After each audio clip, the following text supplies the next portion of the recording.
Andy Paul, the lead singer of Scream Arena, joins Mark Lewis and R.O.A. for an exclusive interview. Real rock and roll news. From the legends of rock, you found rockonamerica.live.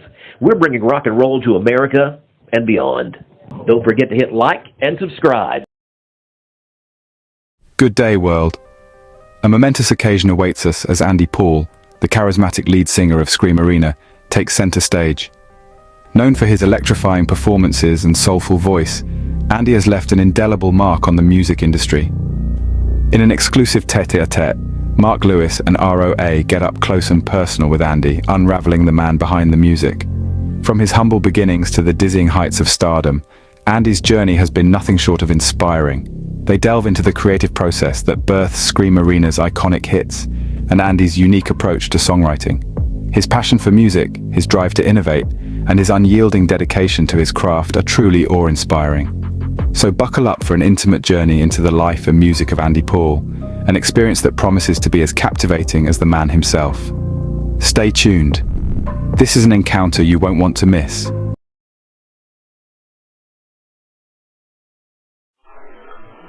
This is Mark with Rock Over America magazine, and today I have the extreme pleasure, gentlemen that you may not have heard over here, but there is U.S. airplay for them over here. Very, very fortunate. We had a nice little conversation too. Guys, very funny, very, very intelligent, and the band is great. And calling from York, England, is Andy Paul from the group Scream Arena. How are you doing, Andy? Good day to you, Mark, and good day to everybody. I'm doing good. Good deal. Glad to hear that. And let's talk about this. When you were growing up, what were your musical influences growing up? And do you mind telling that story real quick again too, as we go into this, about that job that you had that summer where you found that building over there that Winston Churchill set up? Because I think that sets up a lot of English determination and dogged attitude too. I think it's very interesting. I think it'd be good for people to hear that. So as we go into this, can you share that story about your summer job? Yes, sure.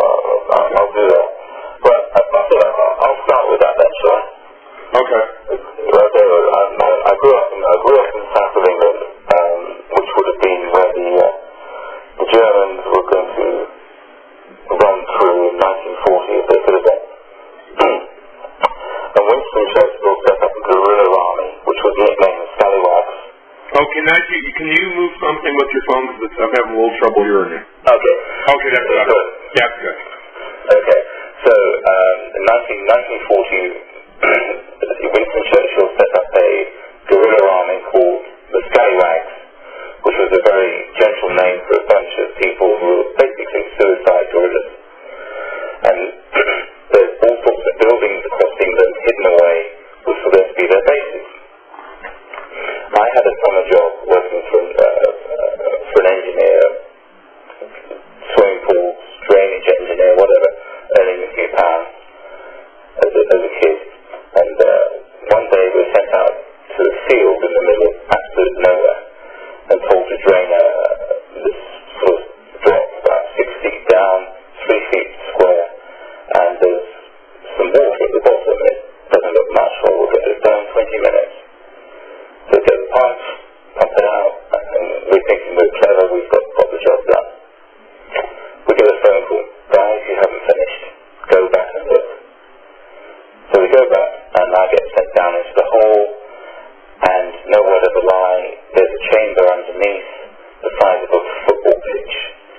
There are cast iron beds, there's a 1940s radio set, there's the whole kit and caboodle for guerrilla warfare. And that's the basic story about determination and being bloody-minded, I suppose.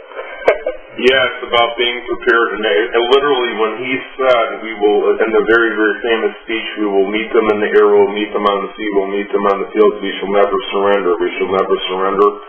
He wasn't kidding. No, there was no kidding. If you drive from the south of England all the way up to the north of Scotland, all the way along every mile along the way, you will find remains of fortifications and defences. And there's a very, very dogged determination in English people Just like we were talking, just like in the Midwest, I'm from Detroit. There's a very, very dogged determination where no matter what happens, you don't give up, you don't quit. I think that's also a heavy metal attitude too, because over here you remember when the grunge thing came in. I mean, it killed everything. We thought it killed everything over here, and yet like a phoenix, heavy metal rises back up again. So I think things like that.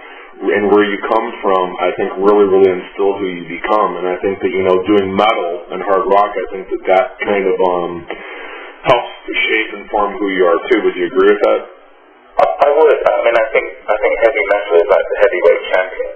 Yeah. Every so often you'll have some pretender will come along and try and knock it off the tree, like grunge. But then heavy metal will step back into the ring and knock it onto its backside.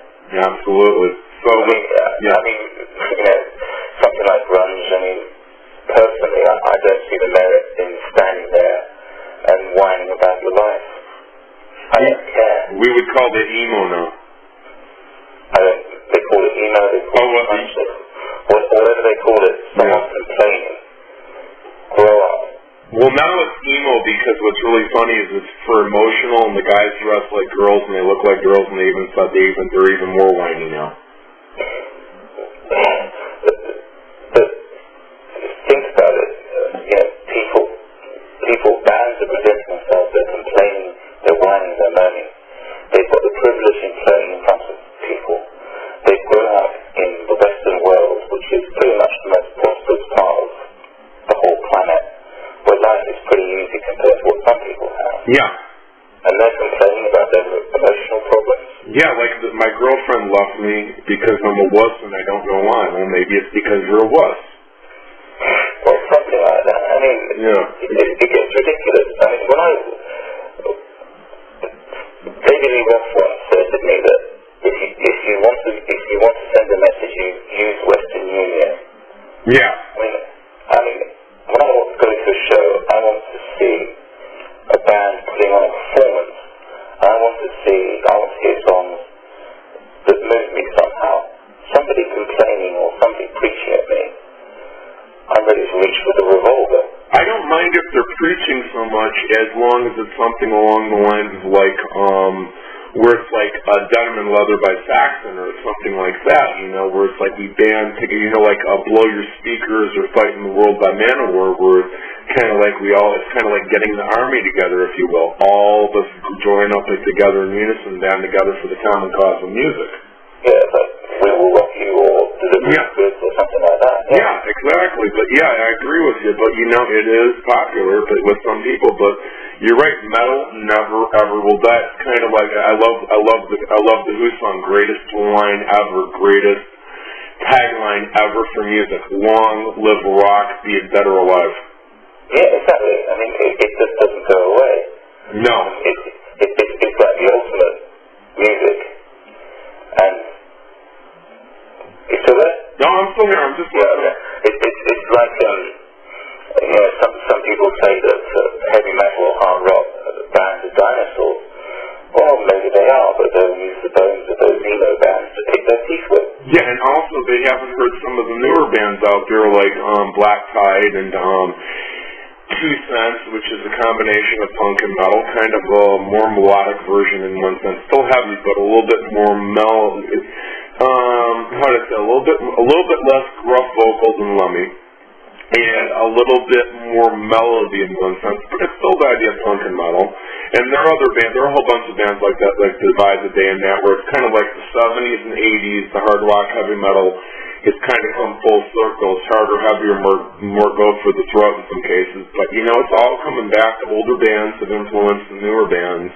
And it used to be, we're going to get into this in just a second, like when I would ask somebody their influences, I used to hear a lot more the Beatles, and John Olivas from Sabotage threw me a curveball and he told me the Outlaws from Tampa, Florida, Southern rock band.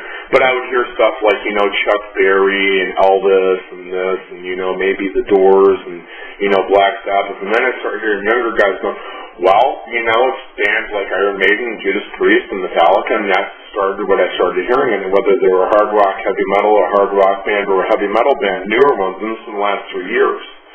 So it's back, it's still out there. I've had people go, there's no good music out here. I go, yeah, there is. You want to list the bands? Well, I mean, that's the thing. I mean, for instance, here, Waite just released a new album. Yeah. And from what I read, in pre-orders here, it was outselling the new Britney Spears album. Oh, I can believe that because you can take something that has talent and that has musicianship on it, is well put together, or you can take something that's pre-programmed, pre-packaged. Not to take anything away from pop or anything like that, because, I mean, Michael Jackson was a genius, but when you get down to it, I mean, even Michael Jackson created it was the real deal. However, when you have somebody that dances on stage and it's well known that she doesn't even sing, I mean, what are you paying a ticket price for, to see a silent film with words moving? But the point is that someone like Waite can release an album, it doesn't even need all the push and all the hype, because everyone knows what they're going to get. Absolutely. And just like Crocus released a new album last year, and it did really well. All the rock bands, even Foghat does very, very well when they tour the States. They do well.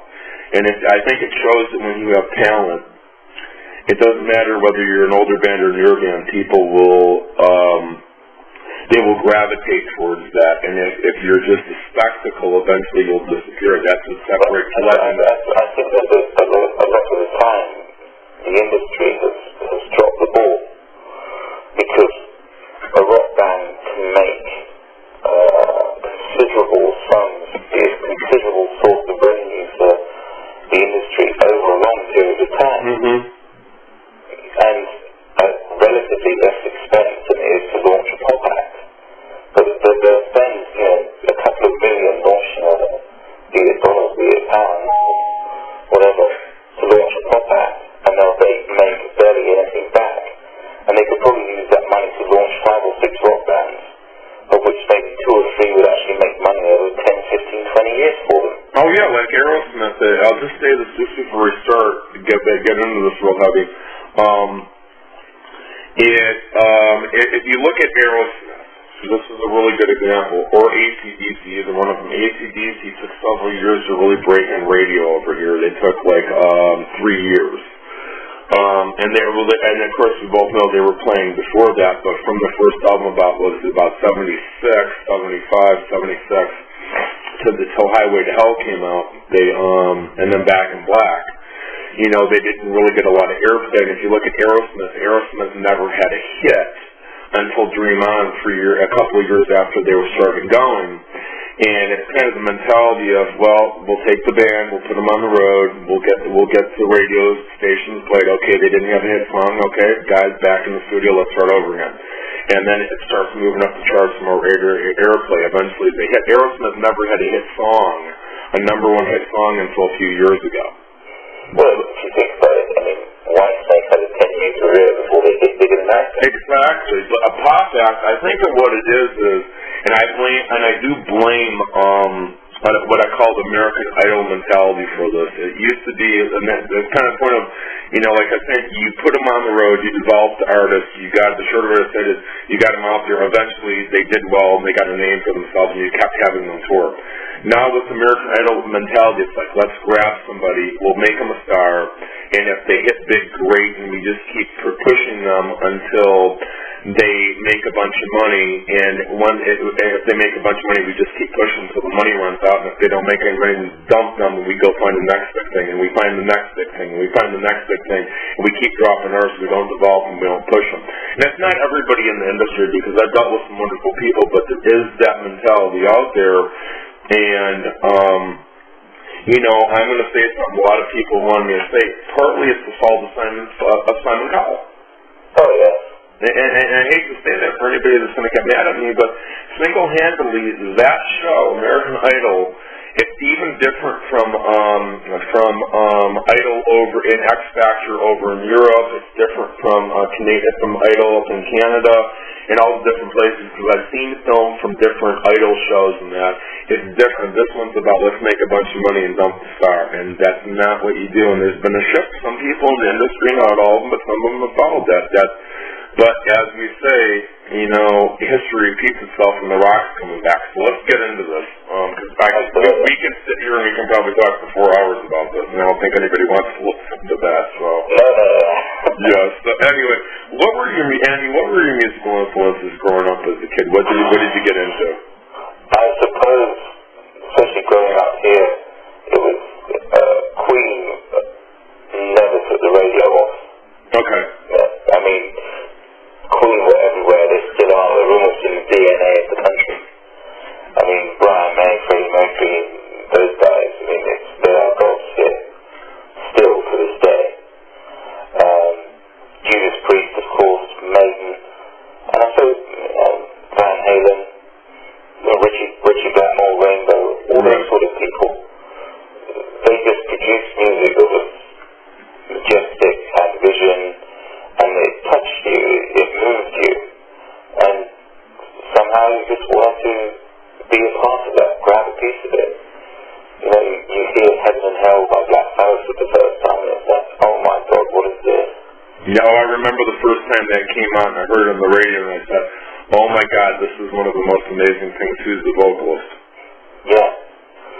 I mean, it's like, I can still remember the first time. My father played me Bohemian Rhapsody by Queen, and I was this little kid, and I heard that song for the first time, and I basically stole some money from my mother's purse and went and bought the 45, and I think I wore it out for about 3 or 4 days. I've never heard anything like it. Is that the thing that inspired you to want to be a musician? I think so, yeah. And it was also something more fundamental, because I found that it was something that I could do with a reasonable facility, that I could write lyrics very naturally, and I was more than happy to ponce around on stage in front of an audience and try and put on a show. Maybe that makes me a hand, open the fridge door and I'll do 20 minutes. What the heck? Well, David Lee Roth would do that too. It just makes you a great entertainer, that's all. Yeah, I mean, it's just natural. And also, I think it's partially because of growing up, and I was of a mixed background. My mother was French, my father was English, growing up in England, and there's a certain antipathy between the French and the English, goes back many hundreds of years. Basically, the French and English do not like each other. Yeah, it's kind of like the Irish and the English, and I'm part of each of that. So go ahead. Yeah, well, it actually goes beyond that. Yeah, I know. And one part French too, so go wrap that in there. so the thing is, growing up at school, you were not part of any gang or anything. You're not part of any. You're not one of the popular children, so to speak. Yeah. So rock and roll kind of sort of said, "Come on in here. You can do what you like. You can do something special, and no one can give you a hard time." And it changed people's attitude towards me. Yeah, I need to move the phone back slightly again. But it did change. Rock and roll gave me a place. Well, it's kind of like, can I quote a Foghat lyric? Mm-hmm. I was stone blue and rock and roll helped me through.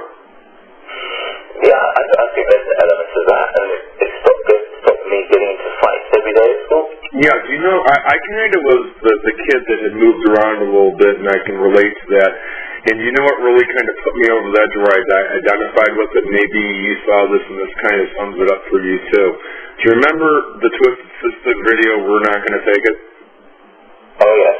I'm in college, I'm 17 years old, I'm a little bit I'm a few months younger than everybody else in college, and we're down in the TV room, and it's the beginning of the school year, and I'm sitting there, and what would be over in England be called university, and I'm sitting there, and we're watching videos, and that video came on, and everybody else is like, oh God, it's that again, and I'm like, listen to this, and I'm all enthralled going, Oh my God, it's amazing. I don't know who these guys are, but because I came in after it started playing, so I didn't see the name of the group or anything or the song. And so then I'm like, whatever this is, I must find this.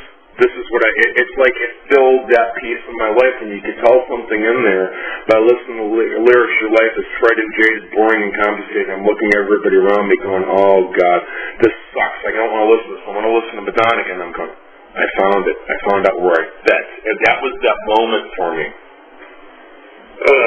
Yes, that sort of thing is common, I think, to people who get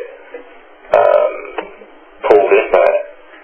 It's a camaraderie. Explain this so everybody that's listening doesn't quite understand. You know this as well as I do. It's like a fraternity, a brotherhood. It's a camaraderie that's not in any other form of music outside of hard rock and heavy metal. Yeah, I mean, actually, there was an incident today. I was walking through the city, and there was a guy walking towards me on the same side of the road, and he had a saxophone t-shirt on, and I think under my jacket I don't know what it was. I can't even remember what t-shirt it was. Possibly a White or Motley Crue, it doesn't really matter. And we'd never seen each other before, but we sort of nodded in passing. We knew we were part of the same fraternity, if you will. It was the brotherhood, whatever you want to call it. It's something that just binds people together in a pretty positive way. Yeah, and if you don't understand it, you're not a part of it, and you'll never get it type of thing. But it's something for those that listen to it. We get it, we know. Well, if it has to be explained, you don't get it and you never will. Exactly. And that's the way it is. And I'm sure that there's all sorts of walks of life like that. I mean, sports fans, whatever.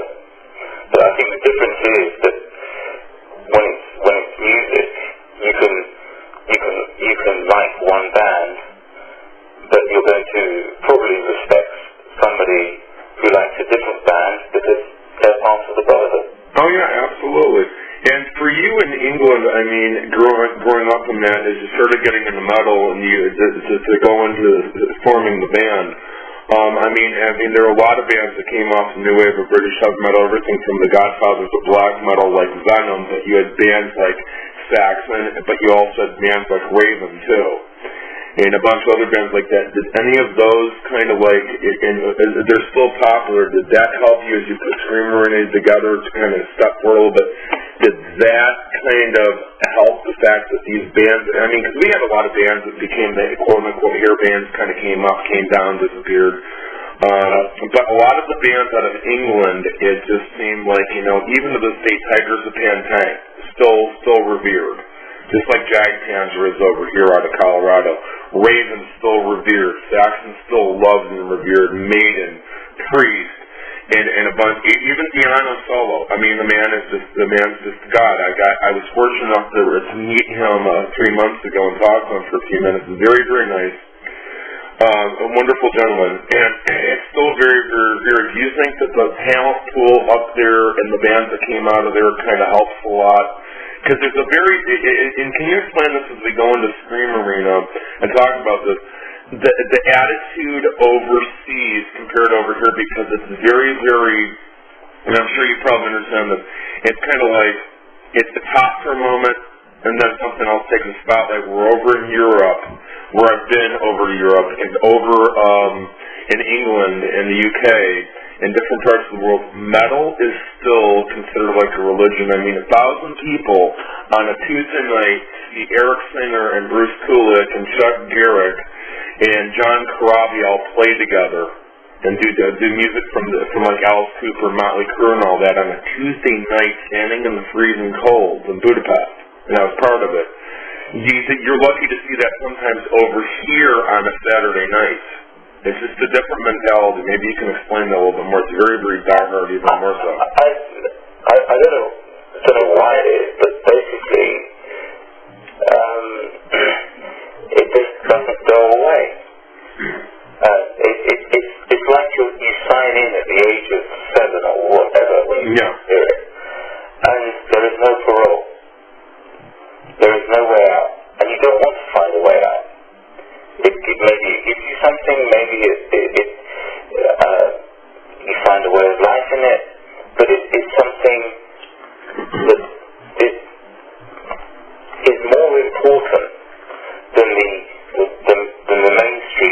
somebody will buy a song a bit like they're buying a tin of peas. It doesn't matter that much to them.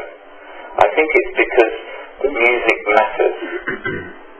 It really does matter to people. When you see, sort of 80,000 people singing, I don't know, along to Def Leppard or whatever, even to this day, over here, download, it just, and they can be sort of any age from 6 to 60. Yeah. In the audience.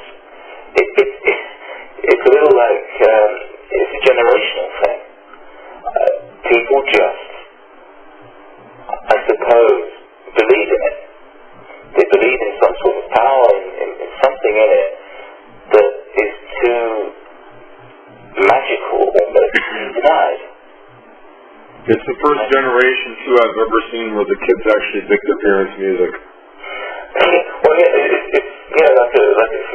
remember a few years ago going to see Waite in London, and there was, I think there was a family group in front of me with a grandparent, son, and grandson, all wearing Waite shirts, which was a little surreal. Yeah, that's awesome, though. So with all that said, to kind of build up so people have an understanding of the mentality and kind of what, for those that are going to listen to this that really are like, oh, it's a metal thing, or but they're intrigued in listening, let's talk about how Scream Arena formed. I mean, because you could have done a pop thing, you could have done a blues thing, because blues has always been huge in England, going back to going to the 60s and before. Thank God for what the Rolling Stones did with their helping the blues revival, among others. You could have done punk very easily, which is still going over there. What gave you the basis for doing this, for what you're doing, and the Scream Arena with hard rock and heavy metal? And first of all, let's start, where did the name come from? The name? That's my fault. Basically, myself and Nick Daniel, the bass player, who also plays keyboards, we started writing together. We recruited a few guys, and we were starting to write songs and record songs and see where we were going. We thought, let's find a name to bind us into this idea or this vision, whatever you want to call it. So, guitar players were doing whatever guitar players do, which generally seems to be getting themselves into the zone for about 4.5 weeks before recording a solo. Right. So I'm sitting there with a pad of paper and a pencil, and I've been volunteered to come up with a name. So I thought, instead of doing the usual route, I will sit down and try and find words that sound good together, but don't necessarily mean anything together, but they will have an identity. Right. A bit like, for instance, Def Leppard. I mean, taken in isolation, that name means absolutely nothing. Right. It sounds great, it looks great, and that was the principle. And so about a page and a half later, and I think I'd worn the pencil down to nothing, and my patience had run out. The very last combination I came up with was Scream Arena. And everyone jumped up and down and started screaming and saying, that's it, that's the name. Nice. It was as simple as that. And by that point I had writer's cramp anyway, so I couldn't have written anything else. And your pencil was done too. Oh yeah. So what time frame was this? What year approximately was this that you formed Scream Arena? Well, we Nick and I started writing sort of 2005/6. Okay. And we played our first show beginning of 2007, I suppose. And you guys are, is this a fair comment?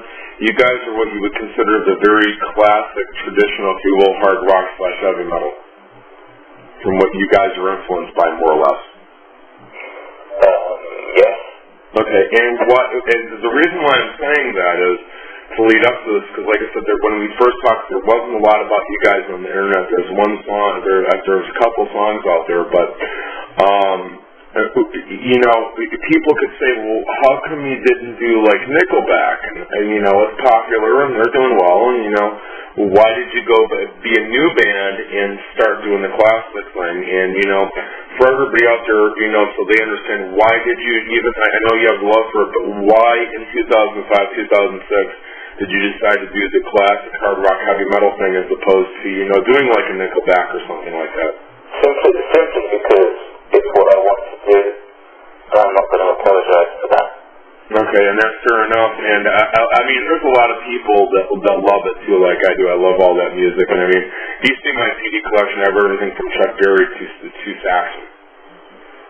So I know, but I'm not going to try and do something just to chime in with received wisdom, just because everyone's saying to me, whatever is cool at this present time, you've got to do that. My response to that is generally fornicate off. Can I borrow that? Absolutely. Okay, I like how you put that. I'm going to use that one of these days. So, when you guys started, you know, because you released the demo in 2007 and then the EP in 2009, and we have the new album. I want to talk just briefly in a minute about just touch on the demo, talk a little bit about the EP, and then go through the new album. But when you guys started out playing, you know, what type of songs? Because I'm assuming you're probably doing a lot of cover songs. And no covers. No, you didn't do any covers whatsoever? Nope. Okay. Did you ever get to the end of the night, though, where you threw a cover in there, like, and if you did ever throw a cover, like, who would you play? Well, actually, we wrote. We spent all the time when we first got together writing. Okay. Original songs.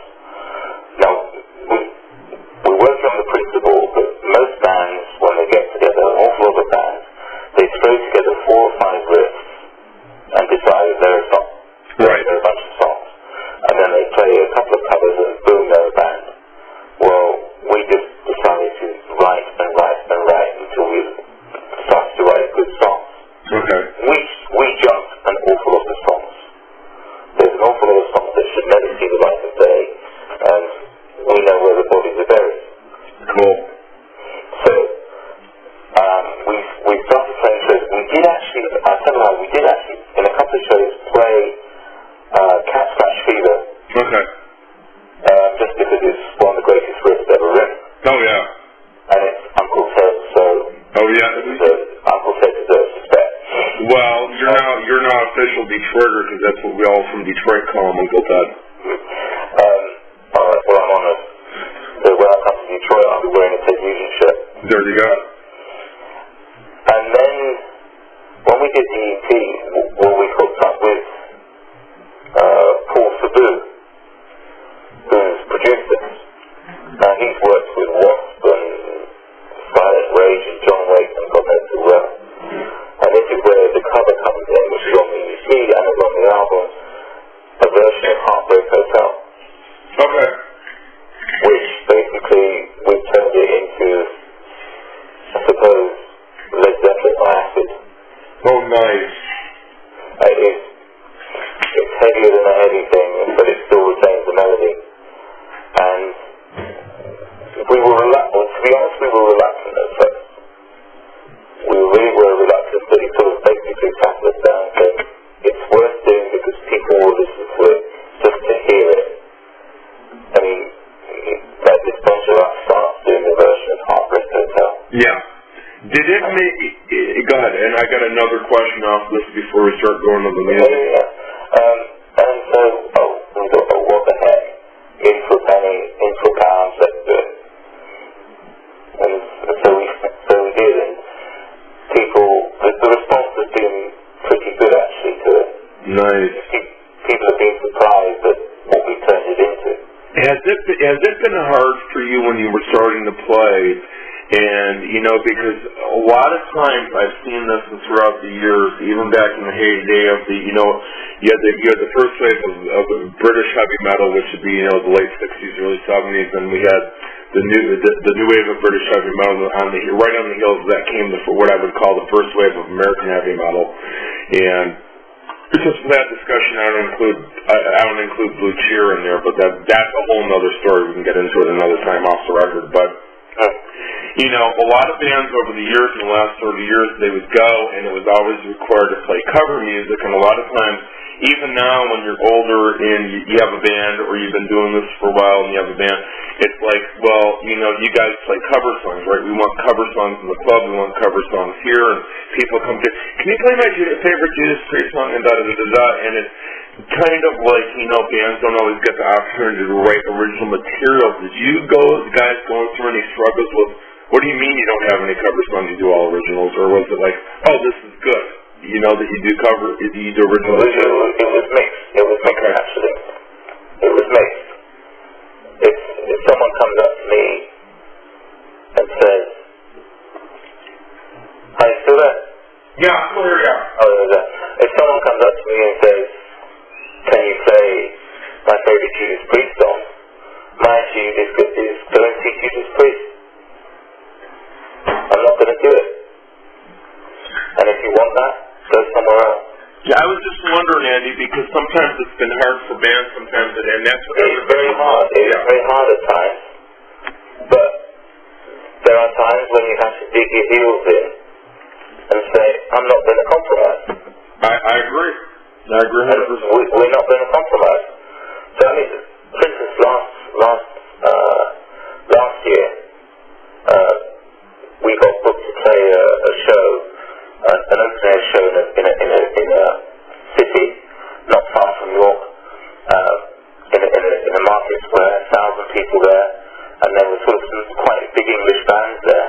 No one had ever heard of us, and we came on and tore the place apart, and it wasn't even our best playing. Nice. And came off stage. I mean, we had a mosh pit in the first 8 bars. But from people who'd never seen us, never knew us.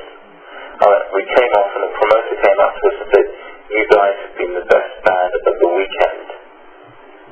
And to me, that justifies the position of no compromise. I agree with that. I was just wondering, because it's a fair question, and a lot of people don't, I think, really understand that.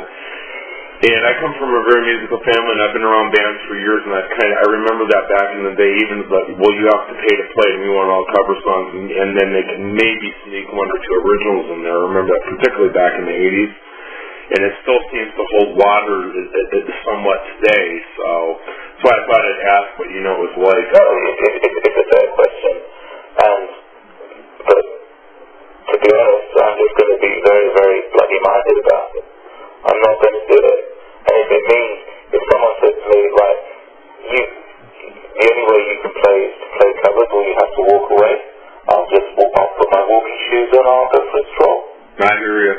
So do you mind starting with the demo and just, take a minute or so and talk about the demo that came out in 2007 and the House of Pain that came out 2 years ago? Yeah, I mean, it's really the first fruits of our labours with Paul Sabu.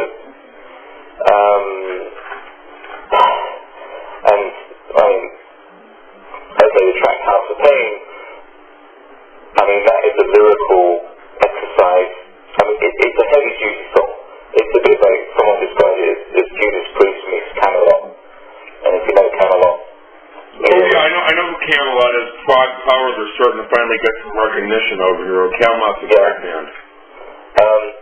But the lyrical idea behind it is, you see all these sort of horror films where you've got these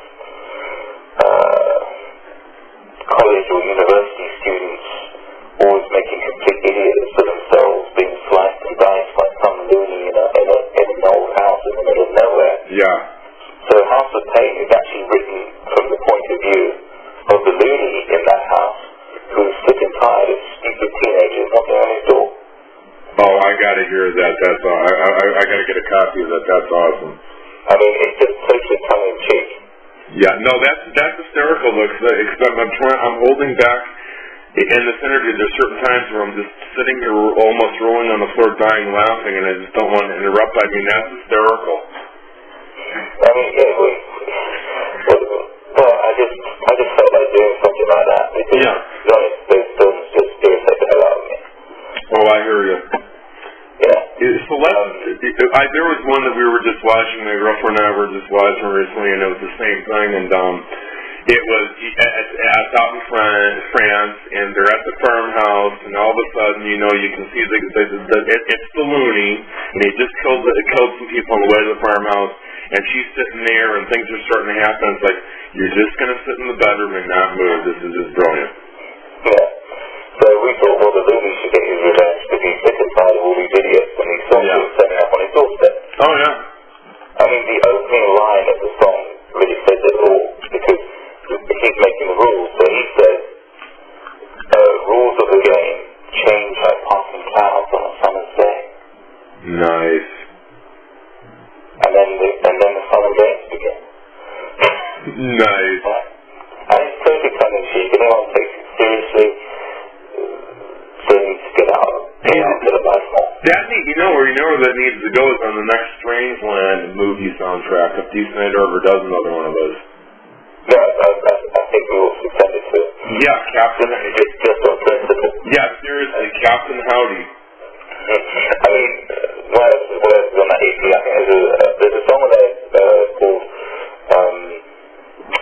Goodnight LA, which is not even going to be on the album, but it's on the EP. Yeah. And that's basically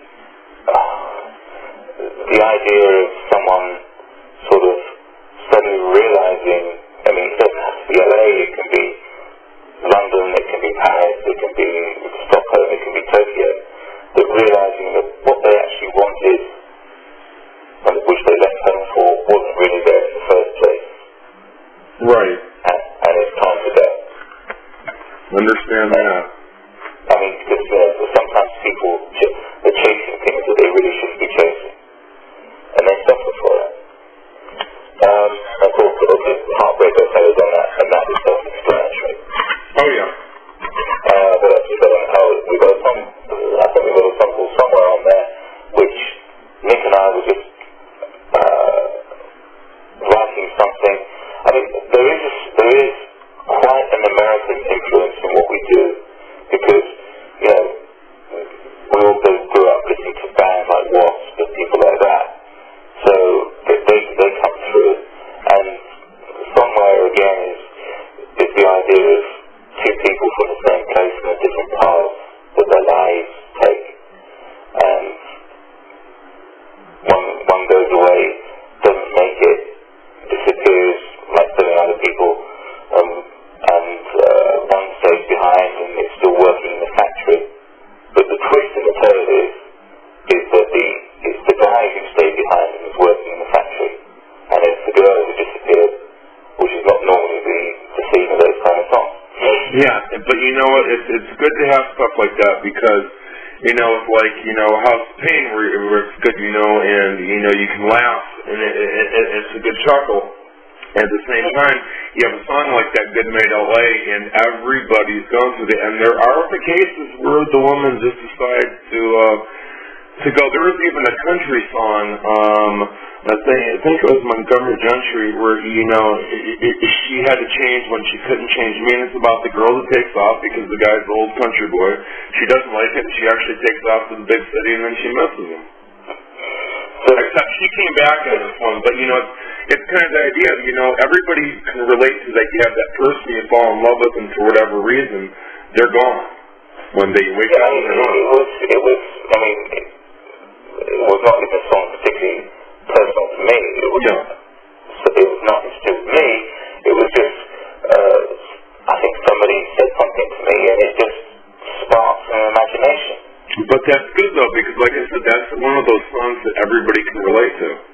Well, the thing is, I tend to, I write, apart from Heartbreak Hotel, I write all the lyrics in the band. Okay. It's not that I'm precious about it. If someone wants to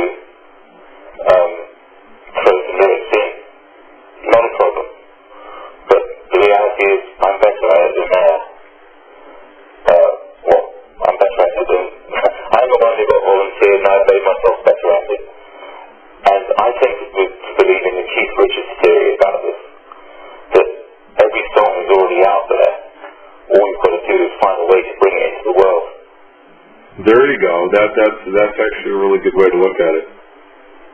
I mean, because, for instance, the lyrics to House of Pain, I mean, the song is, I don't know, 5 minutes long? Yeah. It feels like the last 3. I think the lyrics literally took me 6.5, 7 minutes to write. It was almost as though I didn't know what I was doing. They just flowed out of the pen. Yeah, but I've heard this before from musicians, and when it's talked about in retrospect, sometimes those are the greatest songs. It's the ones that flow effortlessly and easily. I mean, frankly, live, that song just blows the bloody doors off. Nice. You know, and again, then, so we did that with Paul Sabu. What was he like working with? We had our moments of disagreement. He said diplomatically. But to be honest, he was a nice guy, and if you get the chance to work with someone who's been at the level he's been at, the length of time he's been at, yeah, you're going to learn something. Right. And you have to be a complete idiot not to. Right. And it's made us better writers, it's made us better musicians, and it's been a privilege to work with him. And we worked with him on the album, which is, you know, our manager is currently shopping to try and get a release for. Do you have a title for it yet that you can mention? Or work? We were going to have all sorts of titles, but we thought in the end, yeah, let's just go the Queen and Van Halen route. Just call it Screamerina. Okay. You know, no messing about. Let's not get too artistic about it. And do you want to go through the entire album step by step for each song for a minute or two, or do you just want to pick out 3 or 4 songs and go through those? I think I'll pick up. Well, I've got to say that this coming Tuesday, 2 songs from the album are going to be released on iTunes as a single, as a taster for the album and to get the name out there. One of the songs, and our manager said he'll be sending them to you, one of the songs is called Forever, which is, again, Nick and I were really inspired by Paul Stanley's last solo album, Live to Win. Okay. We heard that and thought that's the best Kiss album we've ever heard. And we tried to write a song that had that sort of positive message, but with trying to write an intelligent lyric and a great melody. And that became Forever, which Dave Tedder, our manager, chose as the lead-off track. The other song that's coming out on iTunes is called Another Night in London Town, which, I mean, I lived in London for a long time, and it was a good city to live in and had some good times. But that's it. A bit of a nod and a wink to Pete Townsend in The Who. It's got a slight acoustic feel, but it's sort of rock song, very much a rock song. And again, that's inspired by an incident I recall where I lived in a flat in London, and above me was a girl and her boyfriend. And her boyfriend was a complete waste of space. He was the kind of guy who would come in from the pub and knock his girlfriend around. Lovely. So, got sick and tired of this, and basically police came, arrested the guy, and bounced him all the way down the stairs, head first. And anyway, he was taken off to the police station, and myself and my roommate, who was my cousin in fact, he and I basically packed the girl up and took her back to her parents on the other side of London. So basically it's a story of taking somebody home who they never should have left in the first place, and it's it's a kind of a nominal into bits and pieces of London, and it's just a story, really. And again, it's sometimes the aim is to give quite a difficult subject, but make it melodic and simple enough to put into a song. And so those are going to be the singles on their iTunes and Amazon on Tuesday. So hopefully people can check them out, enjoy them, and give them a taster for the album, which has been sitting for about a year now while we try and find a way to get it out there. Right. Ideally, what are you guys right now? I know it's being shopped around. What are you ideally hoping for a release for the album time-wise? Spring, we're already in spring, but summer, fall, winter, what are you looking at ideally, hopefully? Sometime this century would be nice. Well, hopefully, end of the summer, okay. The autumn. That's always a good time for a rock album.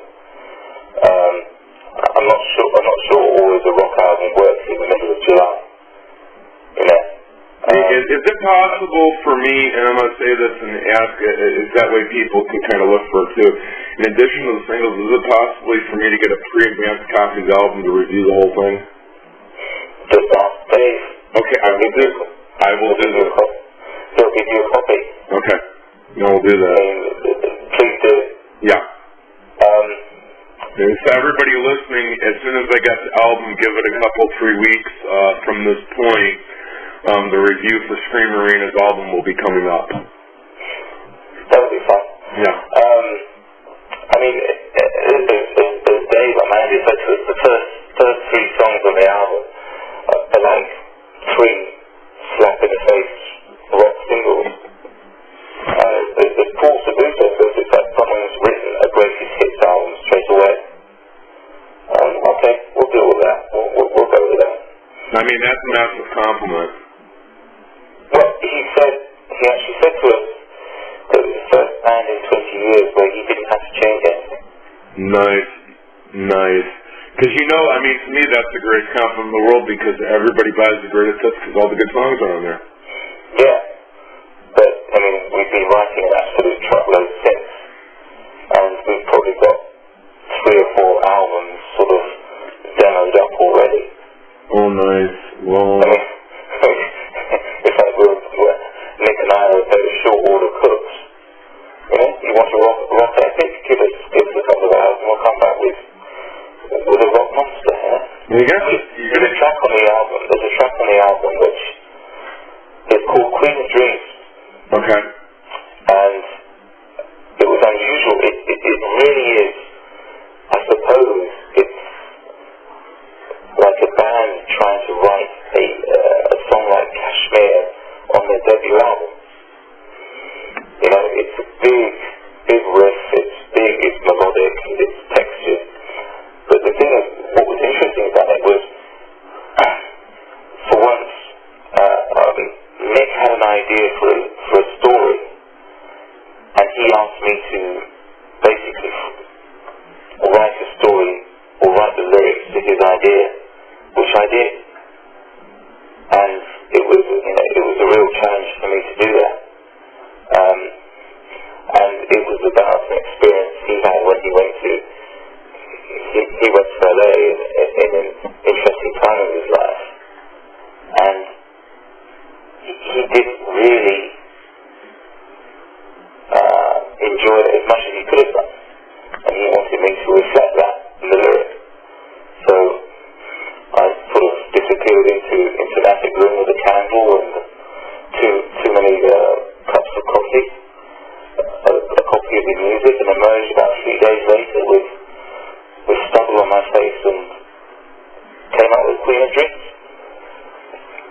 And it's the last song on the album, and from what everyone says, that as soon as that song finishes, they then go back to the beginning of the album again. Nice. Is there one more that you'd like to mention on the album? Well, I'll give it this one. If you want to do two, we'll give it this way. And when I ask this question, it's like, well, you know, it's kind of hard for me to make me pick one as my favorite because they're all like my children. But this is my favorite one that I'm liking right now. And one that everybody in the band as a whole likes right now is their favorite right now. Do you know today? It's called Born Ready. Okay. It's our idea. It's a lyrical road movie set to music. Nice. And it's designed to, it's fulfill rock and roll. I mean, the opening of the song just has me saying, "Gentlemen, start your engines." You know, that's what it's about. It's like Le Mans 24 hours. It's fall to the floor, if you catch my drift. Oh, absolutely. And there's another song, which is called Knave of Hearts, which is a little bit different. And it was inspired by the Queen song, Good Old Fashioned Lover Boy. Yeah. Which is about being a gigolo. And I haven't heard that song in years. Yeah, well, it's a brilliant song, man. Yeah. It's sort of stayed on the radio here. But, so, the feeling of the song, it's really melodic at the core, but it's got a hard edge. And so I decided to write Knave of Hearts as a good old-fashioned lover boy gigolo song for the cyber age. Nice. I mean, it's got lines in there like sharp suits from Savile Row is where you buy the expensive suits in London. And, you know, but I ain't looking cheap, you know, it's things like that. It's just very tongue-in-cheek, and it's storytelling, basically. Nice. Let me ask you... Go on. No, go ahead. I was just going to say, ultimately, we just try and tell stories in the songs. Try and make it lyrically interesting. You know, that's kind of old school rather than, you know, my life sucks and I hate my life. Yeah, I mean, you know, I've got a girlfriend, Lynn. I mean, I'm not going to hate her. I love her. Yeah. I'm not going to write a song decrying her. I mean, I can't stand those kind of things. You know, people writing things like that. Because it just doesn't work like that, does it? If it's that miserable, leave. Yeah. But, yeah, so I'm not in that position, and I'm lucky. But I'm not going to try and put myself in that position. I'm just going to try and write stories. And that's what I'm trying to do. That's what all the great music, that's what all the great songwriting that we all fell in love with was stories anyway, even going back to, like, Johnny B. Good, if you will, to go back to Chuck Berry. I mean, it was just stories. Well, look at Rolling Stones. Yeah. Now, a song like Sympathy for the Devil is actually based on a book called The Master and the Margarita, right, by a Russian writer, which is a story of the devil arriving in St. Petersburg just as the revolution is going to break. Yeah.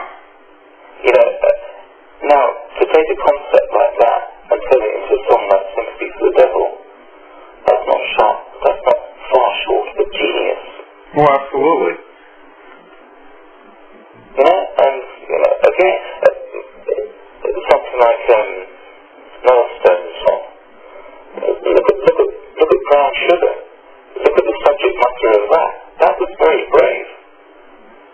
No, absolutely.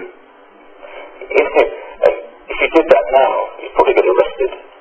Well, also like Mississippi Queen, too. Yeah. I mean, absolutely. I mean, you have to try these things. I mean, tomorrow I'm demoing up a song.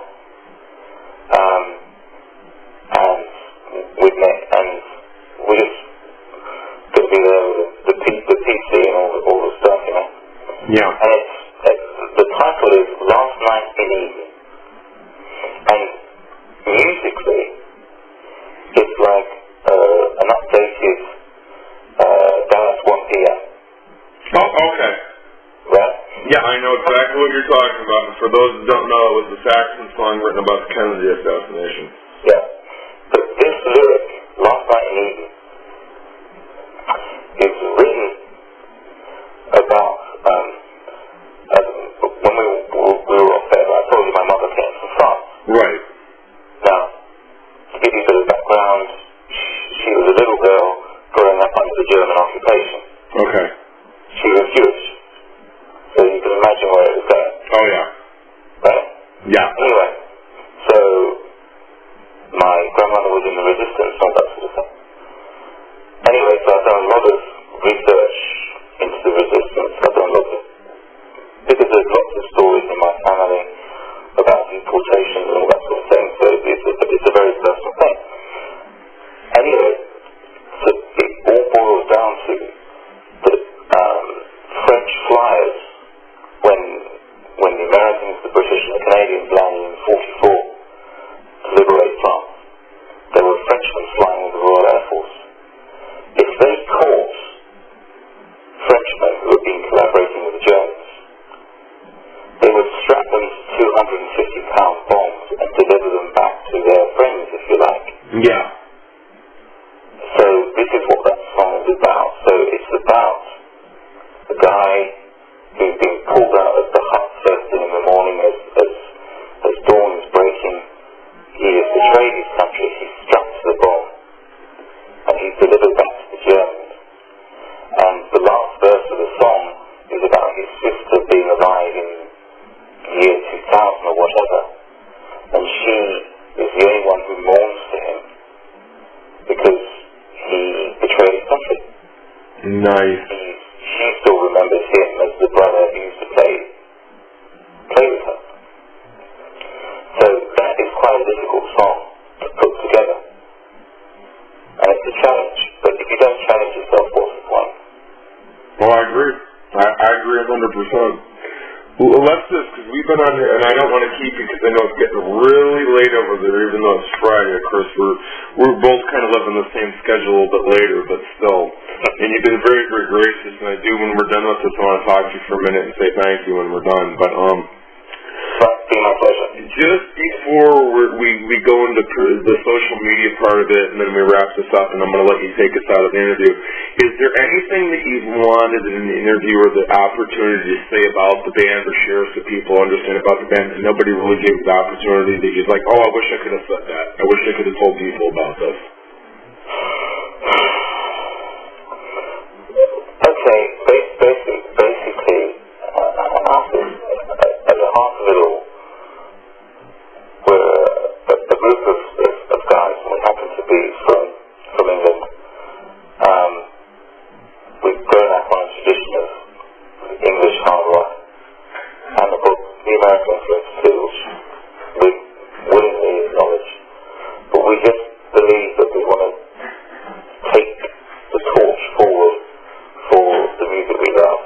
I mean, ultimately, we do it because we love it. We do it because we have to. There's a little devil sitting on your shoulder saying, you've got to do this.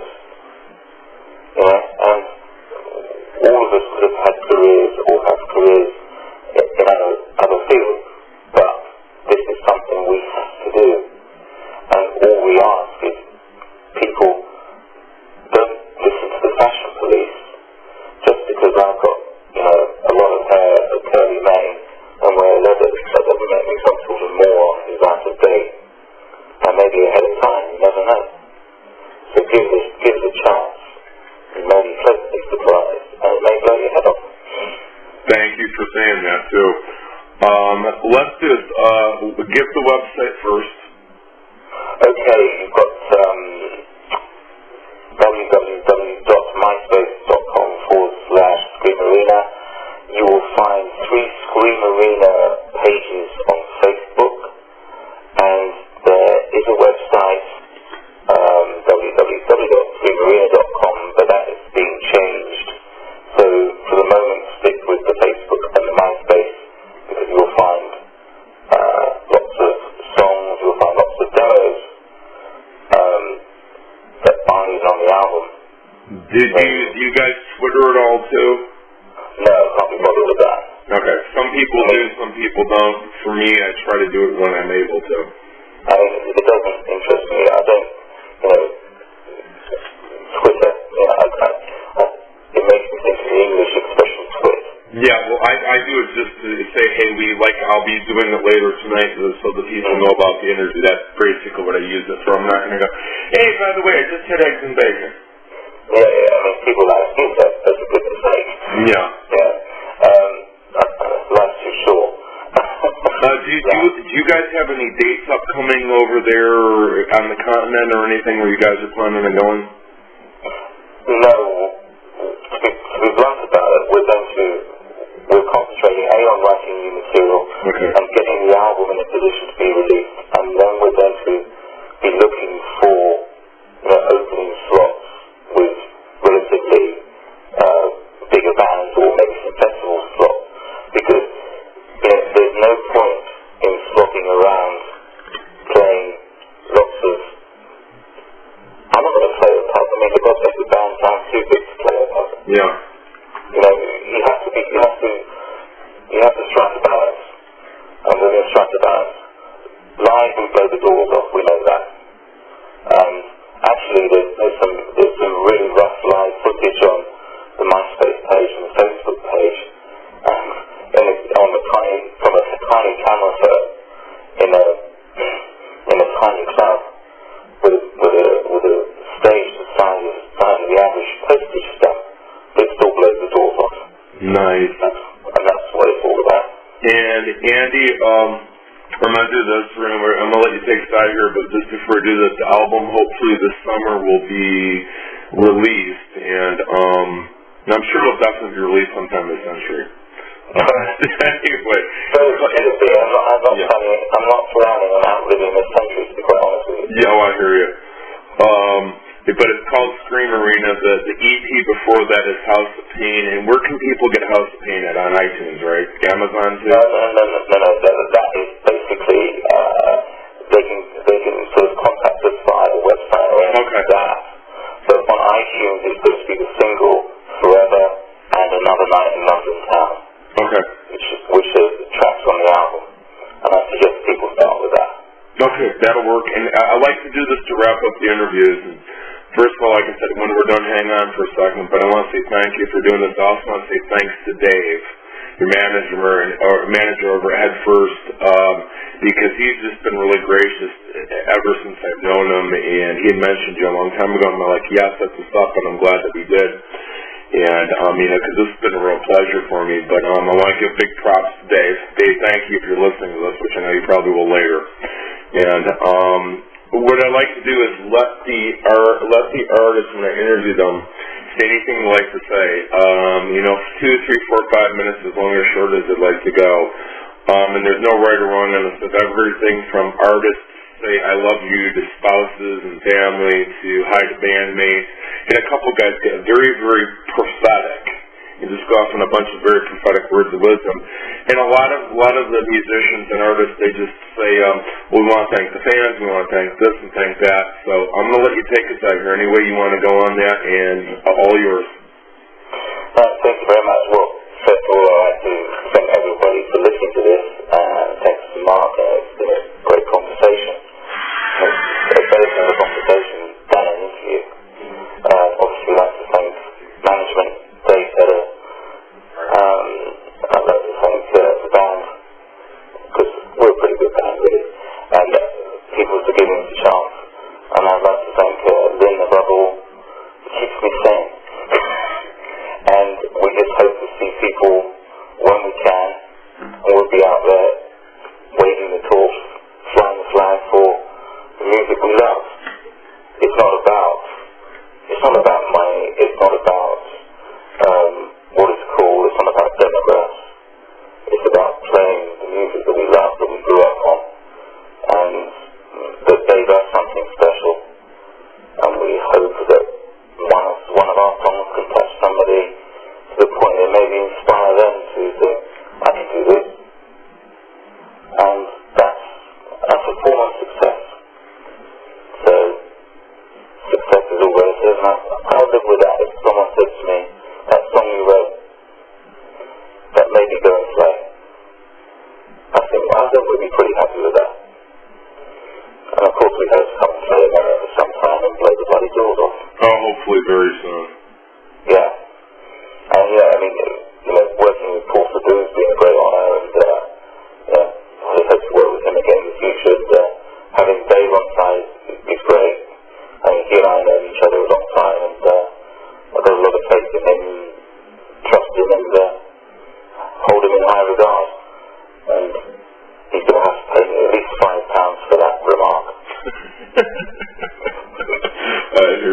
Anything else, or shall we say interview over? I think that's about it. So.